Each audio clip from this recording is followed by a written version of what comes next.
Hi guys, welcome back to another episode of the D2 Talks. This week on the channel I have the pleasure to have Dean and Čop from the Polymachine in Zagreb. For those of you who don't know, this is a company that lately has been growing a lot. They make incredible work and the founders are prominent figures from the archivist industry. So there is a lot of value in this conversation. I had a lot of fun making it. I really hope that you're going to enjoy listening to it. If you do like these videos, please leave a like. We try to promote a healthy conversation about the archivist industry. So please do consider sharing this video and get the conversation going with the community. As always, enough of me blah blah blah. Enjoy this beautiful talk. 3, 2, 1.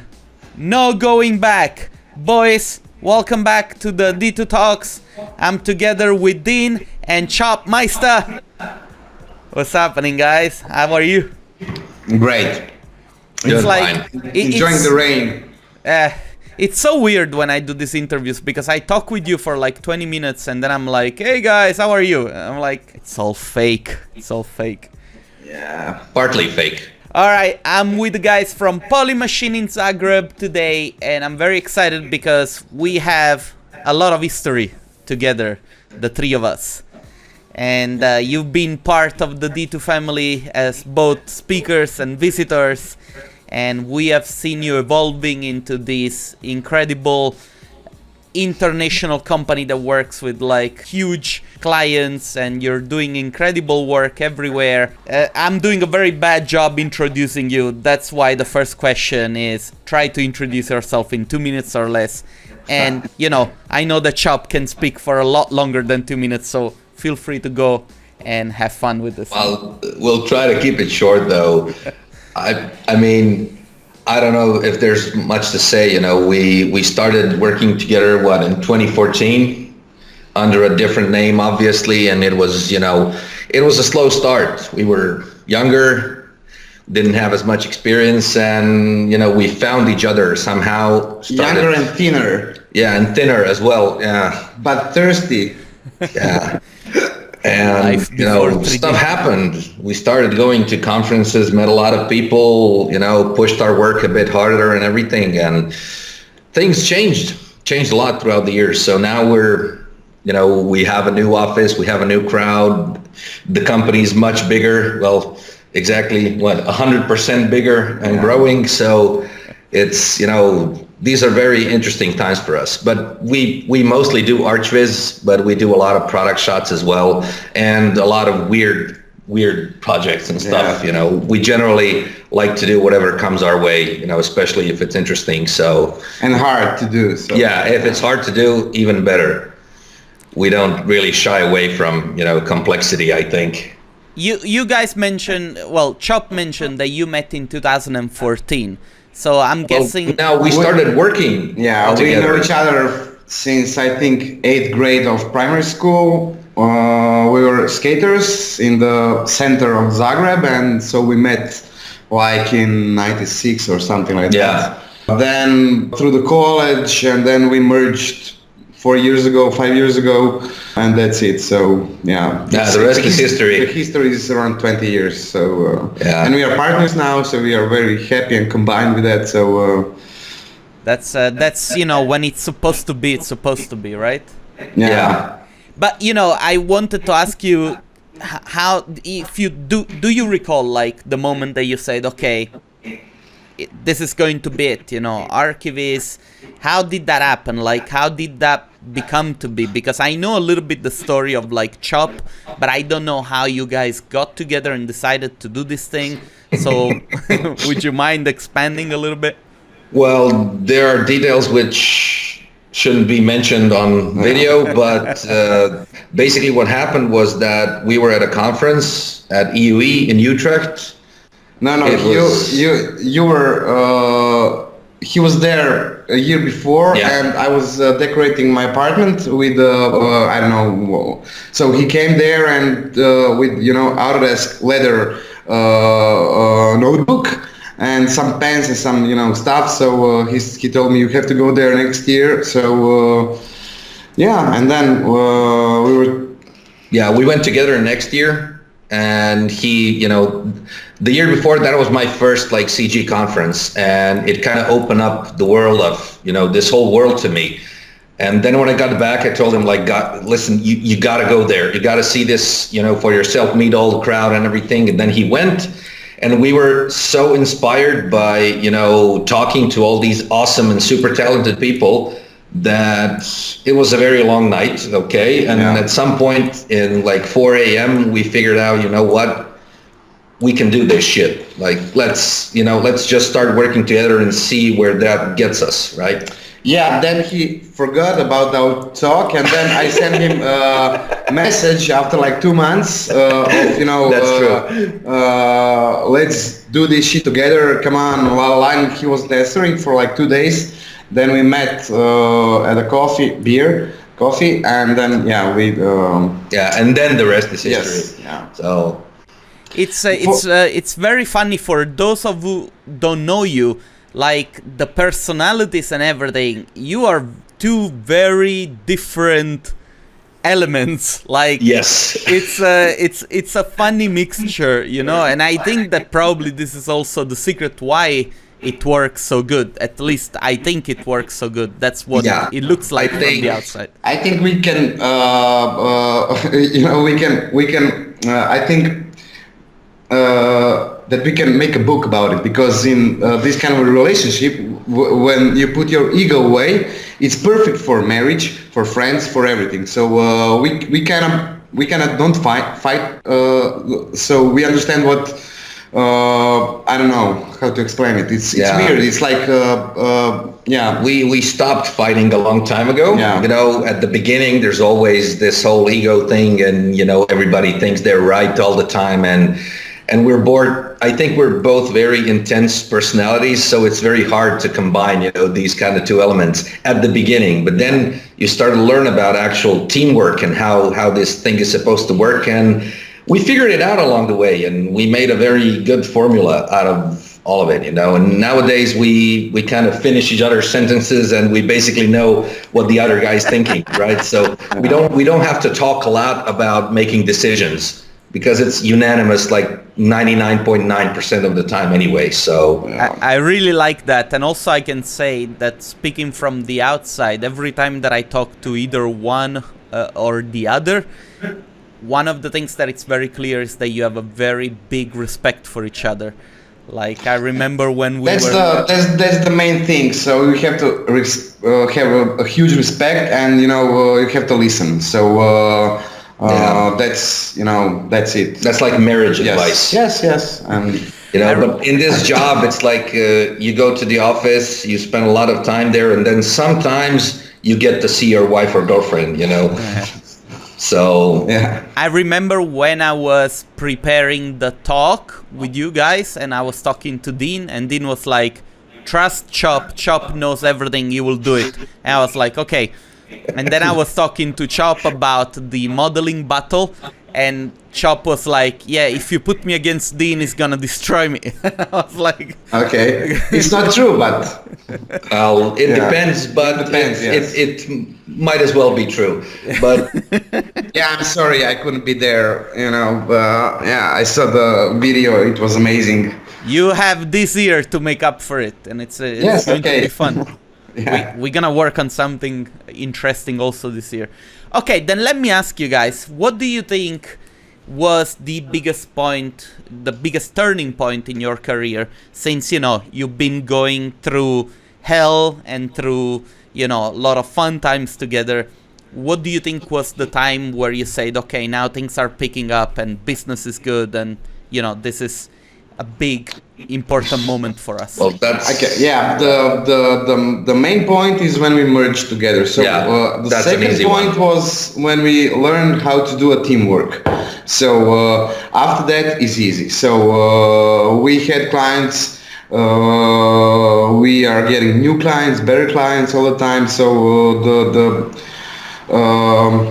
I don't know. And I think, one of the things that we learned from each other is how to actually be, confident in your own work, right? And that changed a lot for us, because we see a lot of these especially young artists, they're so uncertain about the quality of their own work.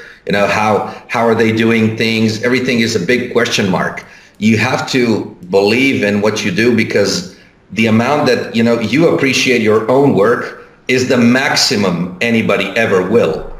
Chances are everybody else will appreciate it less. So if you don't believe it in things you do, nobody else will.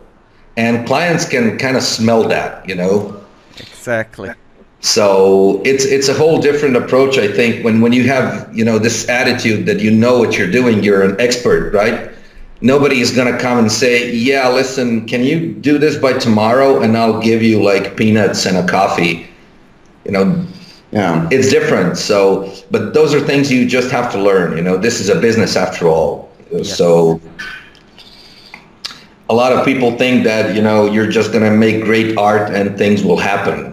That's like one of the biggest myths ever. This is something that I learned from Chop. Chop was making suggestions, looking before what the client would be asking. And I think that, with all the people that I've worked together, that was the very first time that was happening. So I started to understand the value of like understanding what the project really is about, Yeah, well, I learned that from him. Yeah, there you go. So it's like, and I learned that from clients. So I think that the most important thing that for everybody is to try to understand what are their wishes. So if they have architect, and they have architect, if they have interior designer, so often there are like two separate worlds of these kind of these things, especially in hotels and this kind of stuff. So you have a building, you have interior, and somebody else is in charge for something. So at the end, you have to listen to architect, you have to listen to designer, but the marketing guys from these kind of companies knows what kind of hotel it will be, in which position is it, so you have to try to understand how to balance and how to make them profit. So they will put renders on booking, and you have to play very smart and easy and slow to understand what are the key benefits of this kind of stuff. So and this is all about listening to clients and experience, of course. So and that allows you to produce projects also faster, right? Because yes, this is we anticipate a lot, exactly. Because we've done so many projects so far, like in the hundreds upon hundreds, and things, some things can be really easily anticipated. You can tell, you see the design plans for a building, and so somebody will, just extrude the walls and look at it like that and see, okay, that's probably fine. But we notice, sometimes you notice this is obviously a mistake. Yeah. So we're just going to fix it without even asking anybody, because there's no way in hell anybody would draw it like that on purpose, but you have to have experience to figure this stuff out, and an architectural background helps, obviously, with all of that, so. Now we're talking, sorry. No, we're talking about all these things because what I'm trying to understand is what is that makes your company different from others. And I have sort of like already an idea because of the relationship that we have had over the years, but I would like you to expand a little bit because maybe there are things that I did not notice, Yeah, I think our advantage at first is that we are not fakers, so we do everything in 3D, everything. So we build vegetation on trees, by species and this kind of stuff. So and in this kind of stuff, we are very flexible with producing a few renders more than other companies. So it's like we don't model just facade which we have to render. So maybe we'll find some other angle or two angles on the building, so which will be very interesting. So we are trying to do everything in 3D, and we have our own farm, which is of course excellent. So we are not like we are self-sufficient in in manufacture. So we don't We don't have to rely on outsourcing. We don't have to rely on render farms. We don't, we can literally do everything in-house. Yeah, but disadvantage is that it's very technical. So you have to be very technical to try to,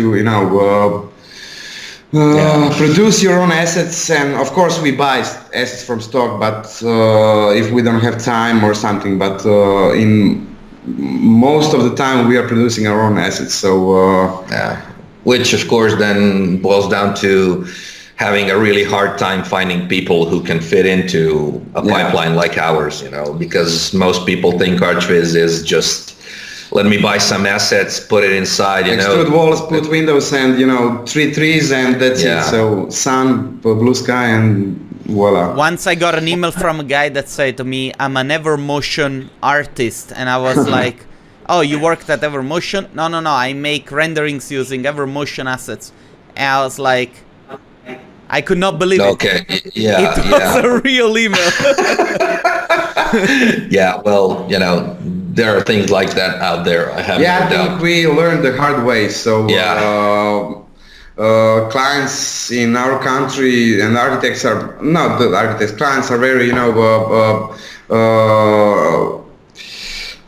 picky, picky and complicated. So they want to, for example, these hotels we made. So today I send offer for a new hotel, and I tried to type all the hotels which we did last year, and I think year and a half, and it was around 25 hotels with 10 renders plus for each one. And this kind of work is very complicated because it's you have constant changes, in the amount of assets and everything. So and they don't want to buy design furniture, so they have their own companies which produce conference chairs and this kind of stuff. And of course you don't have it. You don't have them on stock. So it's all weird custom stuff, and you have to find your way with all that, and I think this is being able to service such projects is something that definitely not a lot of ArchViz companies can do, as efficiently as we do. Don't get me wrong, these are 5-star hotels. They have designer furniture in the lobby, but in the rooms,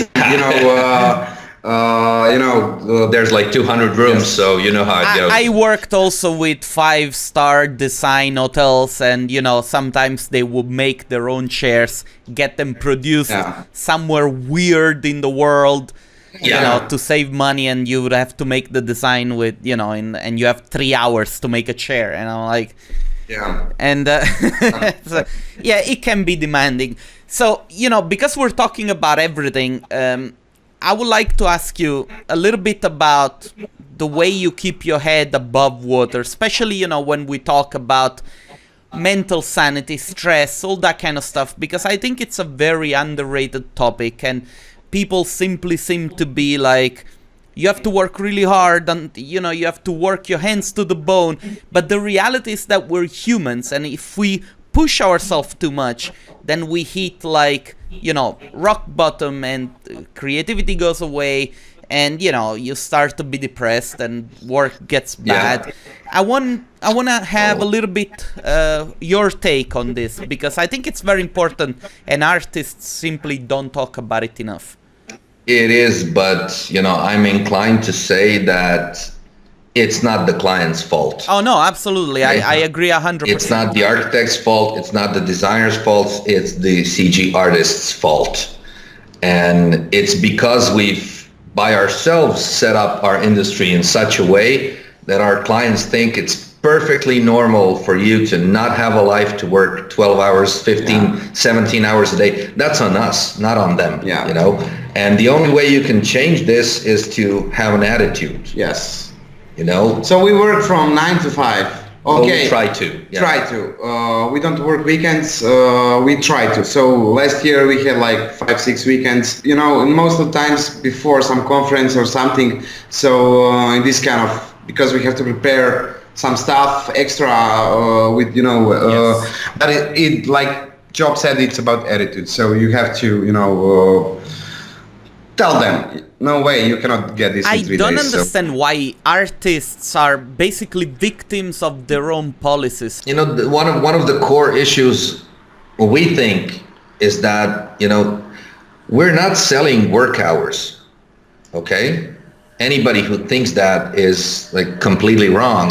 In creative businesses, it's never about the work hours, you know? You'll get the best designer in the world to make you something. He's gonna do it in 10 minutes, and he's gonna charge you 100 times more than your neighbor's kid who dabbles in design, right? But there's a reason for that. Okay, so you're selling value, not work hours. And once you understand that, then, you know, the perspective changes, because we are always trying to work ourselves to the point where our clients want us, they don't want 3D images. They want images done by us. Yes. And that puts you in a position to negotiate way better than, you know, if you're dependent on lucky breaks and people randomly calling you and saying, oh yeah, you know, I need some images, can you do this? If you can, I'm gonna find the next guy. Yes.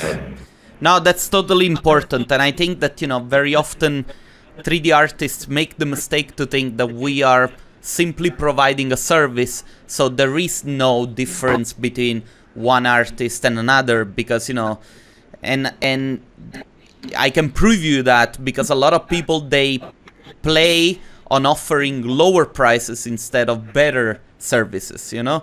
Yeah, but this is not mistake. Sorry, this is not mistake. So this is something which, you know, in this position, I think 90% of the of our industry was at the beginning. So I wouldn't call that as a mistake. I would call that as some normal part of growing. So and at the end, when you realize that this is business and it's not, you know, it's art, but, you know, you have to have this business part of absolutely it, because otherwise you would work, you know, you would just want to work on your personal images for, like, you know, yeah. No. I mean, business is the core of it all, you know. Yes, you're right. You simply cannot think that you can lead a professional life just relying on your skills of making images. No way. No. Yeah. No. There's negotiation, you know, there's business decisions are everything, you know. You have to bluff, you have to, you know, you know, you have to send offer, which, you know, Yeah, sometimes it happens, you know, the way, you know, people always ask, but how do you increase prices? You know, that's the most. We spoke about it 4 years ago. So, I think that's the number one question, you know, but how do you raise your prices? Well, it's super simple. You write up an offer, you add a bloody zero and hope for the best. Yeah.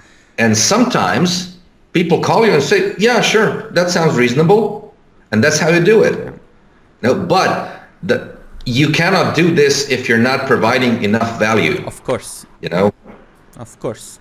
Yeah, well, you know, we go back to the discussion of before, you know, it's in the very beginning, people think that they can do it because, you know, they think they're bringing some novelty. And then when they get inside the industry, they realize that, oh shit, there is actually no novelty. Here it's people that know how business goes and they try to push you as much as they can. So, you know, it's... But the business is actually, you know, the industry, when you get deep into it, is more than just making nice renders. Oh, yeah, absolutely. It's so much more than that. It's about how you make them. It's about how people, you know, how you communicate with the clients, what extra stuff you give them, you know? And I think we tend to get involved in the projects we work on much more than other companies. Yes. You know, we always have this kind of deep relationship with the designers and everything. We discuss things, we actually suggest things. Yeah. So we're trying not to be, you know, just the last part of the chain, but actually be a valuable, like, creative partner in this whole process, you know, because we're used to looking at 3D spaces much more than anybody else probably, you know, so we have some insight we can offer that people just don't see at first. yeah. Guys, I wanna ask you something, and I'm sorry, we have to move it a little bit because, believe it or not, we're already 25 minutes inside our interview.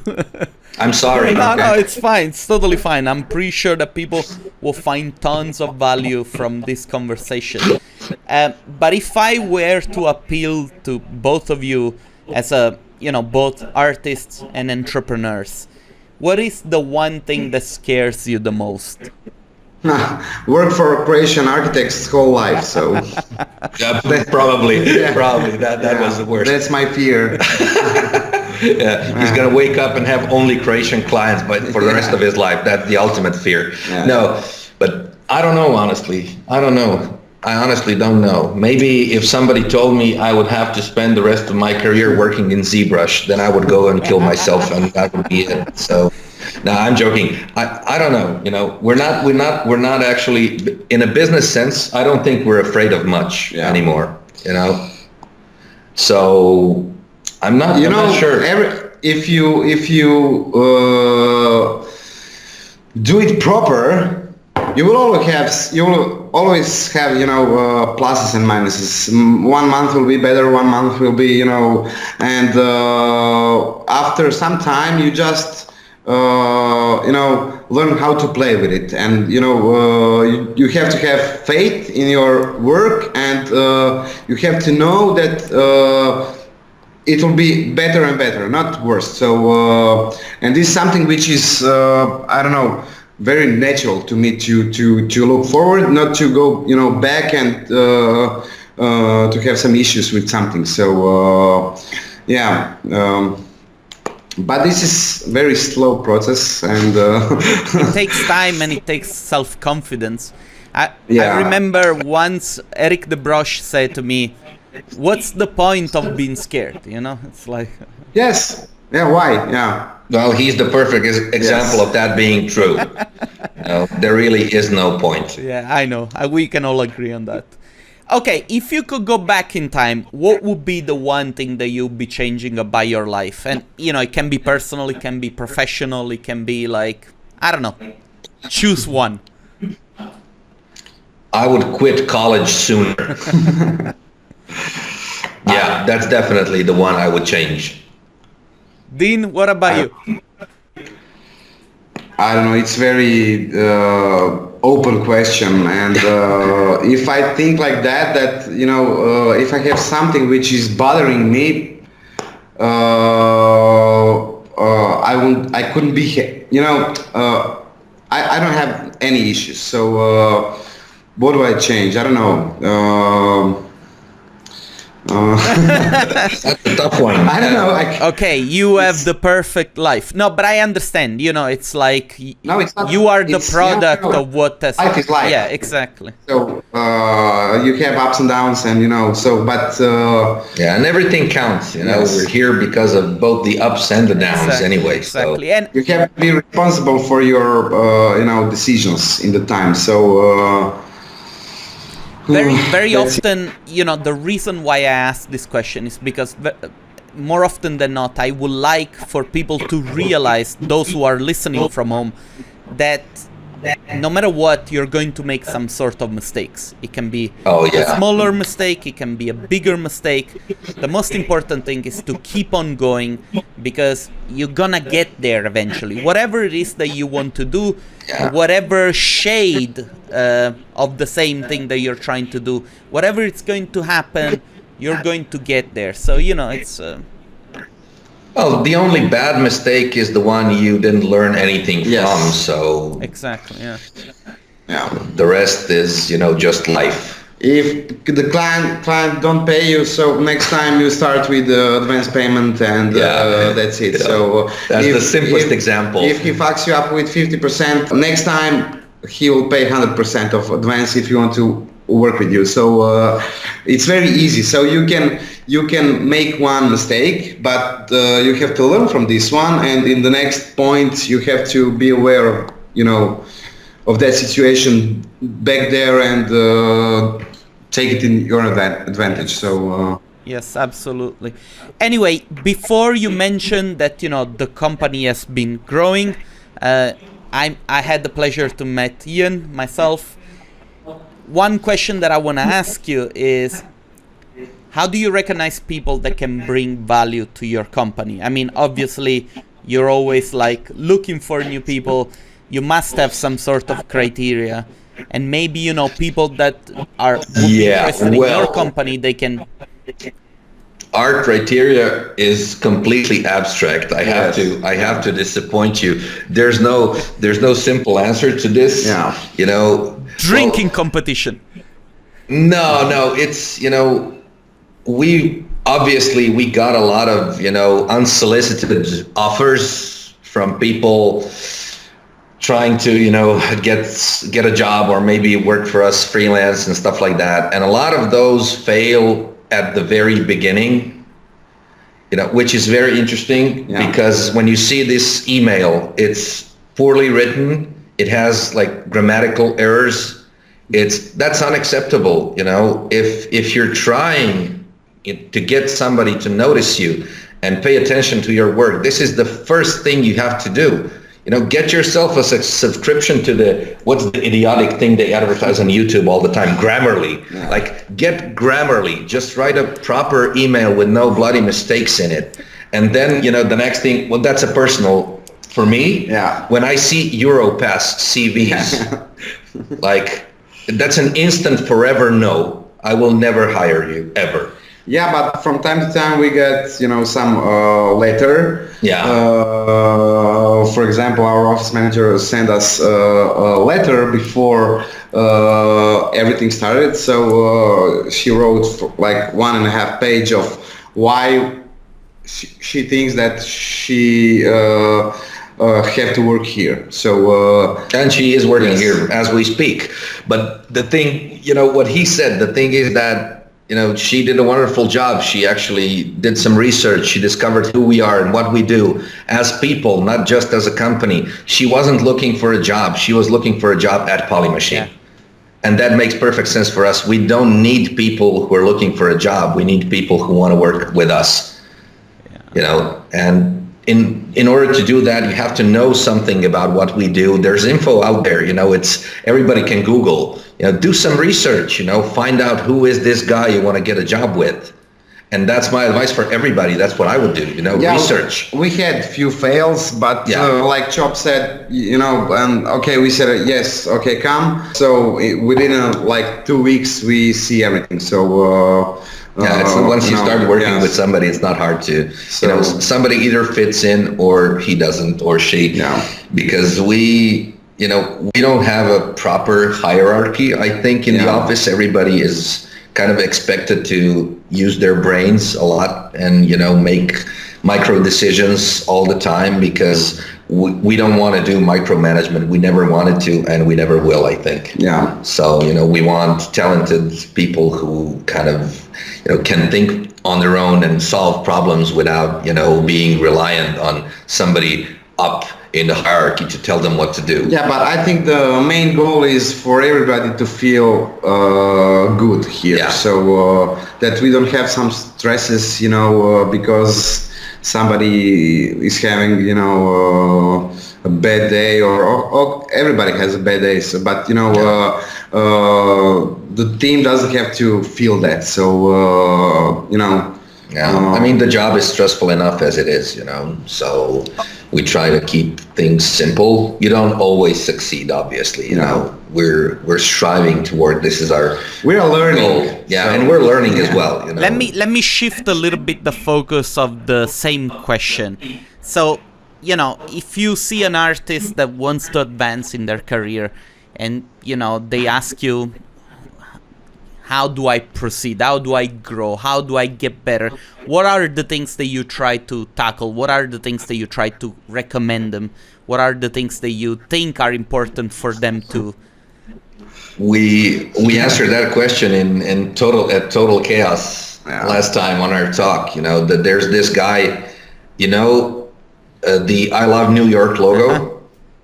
So Milton Glaser, the guy who did that, he's like the legend of graphic design. He was asked this same question, and he said, that's very simple. Sit down and work like hell. And that's one of the core truths I think somebody can tell you. There is no success in this business without sitting down, warming up your chair and working. But allow me to specify a very small detail. Just sitting down on the chair, looking at your artwork, and just doing the work, I don't think it's enough. You still have it's not. Look a little bit outside and see, Yes, and you have to ask the right questions. Exactly. Okay. Because there's a bunch of wrong questions. Yeah. Like which renderer did you use? Is it GPU? How long? Nobody cares. Nobody cares. You won't benefit from this. Is there a tutorial? No. Don't look at tutorials. Think. That's the idea. Think. Try to replicate. If you did it wrong, do it again. Yeah, this is the best, possible sentence which you can say. Try to replicate this render and challenge yourself and try to do it and try to with enough numbers of doing the same kind of clicks, you'll get there. So it's like a Japanese guy cutting up sushi. After 10,000 hours, he's really, really good at it. And I think we have some kind of types of models, some chairs or vases and stuff we redid 1,000 times. Yeah.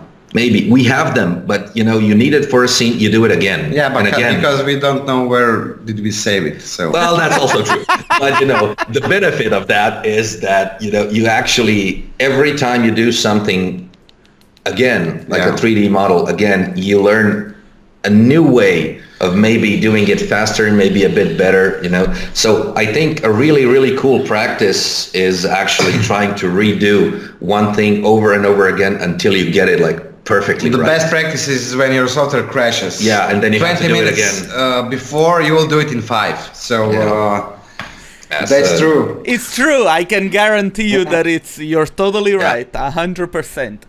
I think that there is a say in Naples, where I'm from, that says if you don't have good brains, you'll have very good legs.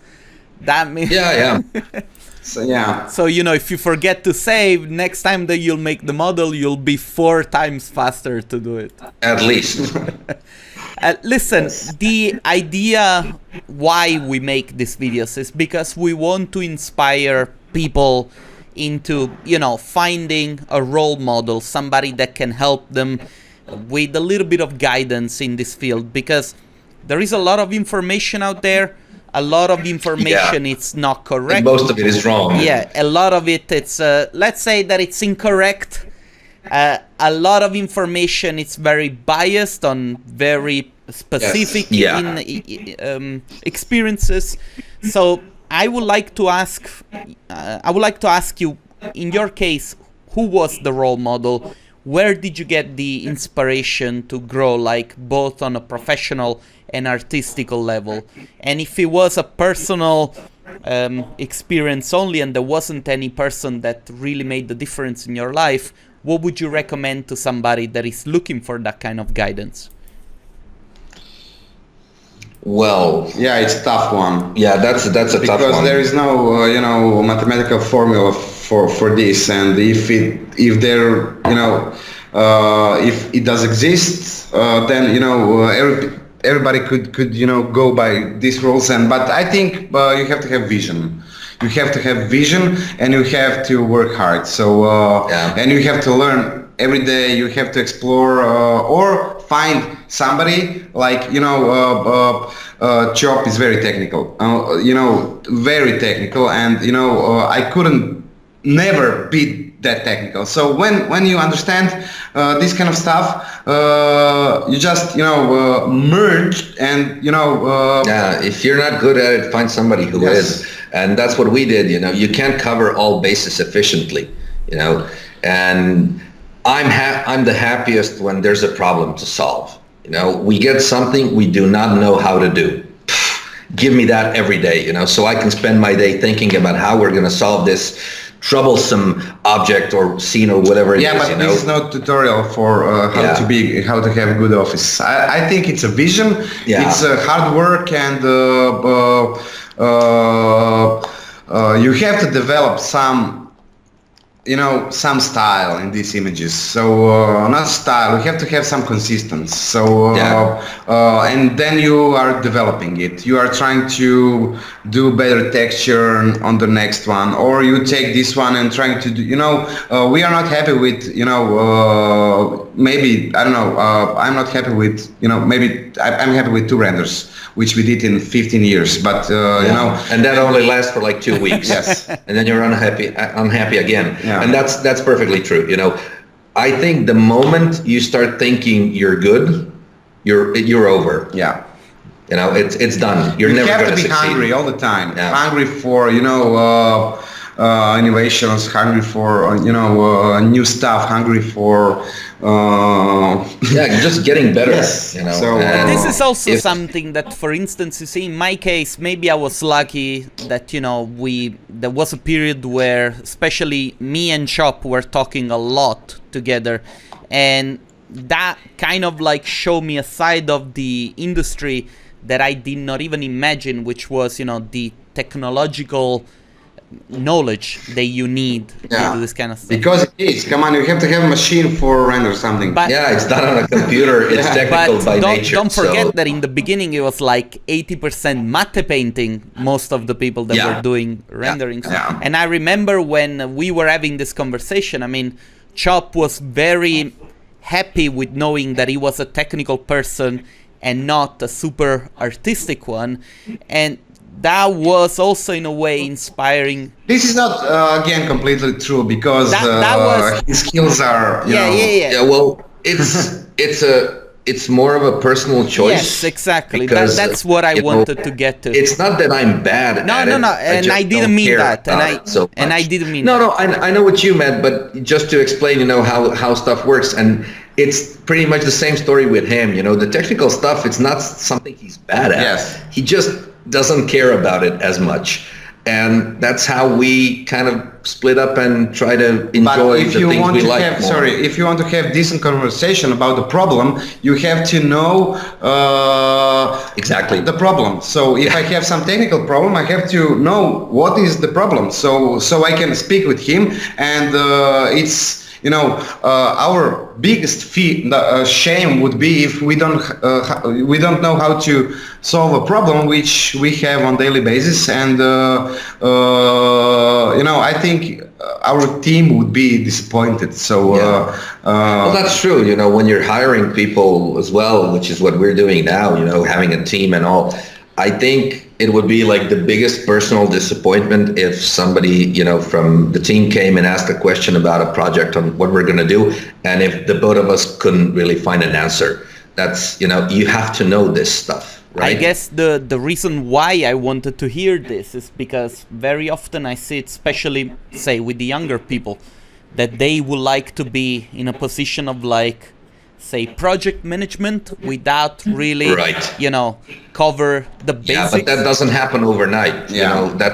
There's so much, what's the word? Responsibility, to this, that it's absolutely insane, and people just assume that they can take it and I'm gonna do this. You can have architectural office, you can be the boss, and you don't have to be architect, but imagine this kind of scenario.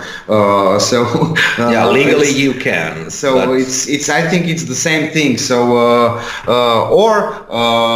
I think logical idea is that you are an architect, you have your own office, you grow, and then after a certain amount of time you realize that you have to concentrate on other stuff than just drawing or doing something. So and this is something which you have to understand, and because on the benefit of your company. So I mean, in every creative business, you start out as an artist, and if you're very, very successful, you end up as a manager.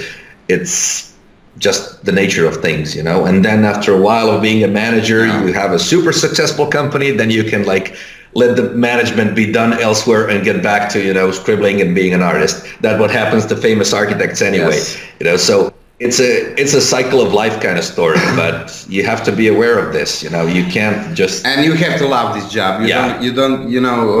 It doesn't. The minus is if you're stressed about it. If you have some, problems which you don't know how to solve and you are scared of them. And for example, when I was at college, students, my colleagues didn't know how to model organic chair or something, so they were rendering in their clay images for projects, cubic chairs, or because they didn't know how to do it, and so they stopped. So instead of maybe sitting down and learning how to do and it. It's the same. If you want to design a building and you don't know how to draw it, then don't do it in 3D. Do it, do something else. But that's also like sometimes, the fact that people simply want to think with their art instead of like thinking logically about tasks and about problem solving. Yeah, but the real world doesn't care about such things. No, you're totally right. Guys, I really had very high expectations for this call, and that's because I looked at you and I know your work since the very beginning. I saw the evolution. I saw the things that happened since we started to get, a little bit involved together when you came and speak with us, then when we met the Chaos Group. So I'm very proud of everything that you were able to achieve. And thanks. Thank you. And you've delivered, and I really enjoyed this talk, and I really hope that people will listen to this maybe a couple of times just to really understand what we're talking about, because I think that there was a lot of value in this chat, and I don't know, we need a little bit more of this information out there so that when people talk about stuff, they kind of have. We don't have secrets. Yeah. Secrets are, for pussies. So what he said. I'm gonna put links into the description so that people will come and bother you with like, "Hello, sir, I need help." Dear sir, please publish tutorial. Yeah. They can how try. to make a client. I think everybody has this question. So, Dean, Chop, believe it or not, we're already 50 minutes in. It was a pleasure talking to you. I have to stop the recording. Don't go anywhere. Thanks a lot for taking the time. I really look forward to seeing you in Vienna, hopefully, if you can make it. We'll be there. If you can make it. And don't go anywhere. I'm going to stop the recording so that I can say goodbye to you, okay? Okay. Thanks a lot for doing this, guys. Thanks for the invite. Thanks. Bye.